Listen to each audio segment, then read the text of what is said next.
Almost a month since the Sayano-Shushenskaya power plant tragedy, new CCTV footage has been made public. A janitor wiped floors in the machine hall just minutes before a deadly mass of water destroyed the 3 generators, burying 75 workers under the rubble.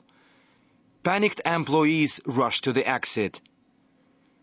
The rescue operation has been going on for more than 3 weeks, with the death toll rising practically every day. The 74th body was found on Wednesday.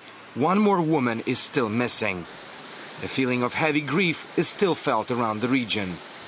There is a town near the hydroelectric plant. At least 1 person from each family worked there or is working there now. In this town, almost everyone has a relative or friend who died during the disaster. Catastrophe struck early in the morning on August the 17th. The exact reason is still unknown, but it is believed one of the turbines was destroyed and water from the Yenisei River flooded the machine hall. After the water was drained away, it looked like a battlefield. Sayano-Shushenskaya's deadly wave also caused a huge stir among officials in Moscow, and now the Russian parliament is joining the investigation with its own separate commission. It's the first time since a bill on parliamentary investigations was adopted in 2005 that members of the State Duma have agreed that tragic events at the Sayano-Shushenskaya station demand an obligatory parliamentary inquiry. We have to openly inform society about what happened. The Prosecutor General's office believes it was a violation of safety procedures which caused the disaster, but a report by the Russian Accounts Chamber offers an alternative explanation. Its experts had been making routine checks of the station for several years. In 2007, we conducted an inspection of the Sayanskaya reservoir, which included the hydropower plant.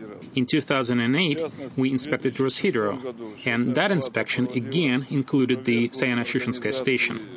At the Sayano-Shushenskaya plant, the situation was the same as everywhere. Even several years ago, it was already clear that people's lives were in danger and that there was a risk of damage worth billions of rubles.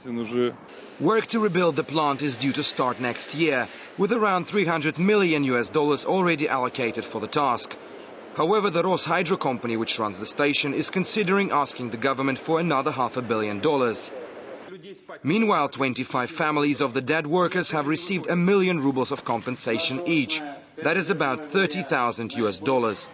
Others have been promised the money will arrive soon, and that sum could be increased. In another twist, the Rosneft insurance company has already declared that it would pay out over $200 million, both for repair works and as a further compensation to families of those died in the incident. And this will make it the biggest insurance case in history of modern Russia. Investigators claimed on Wednesday they managed to reconstruct the exact events of August the 17th, and they will be able to say with certainty what caused the tragedy. The final report will be published on Tuesday next week. Alexei Rashevsky, RT, Moscow.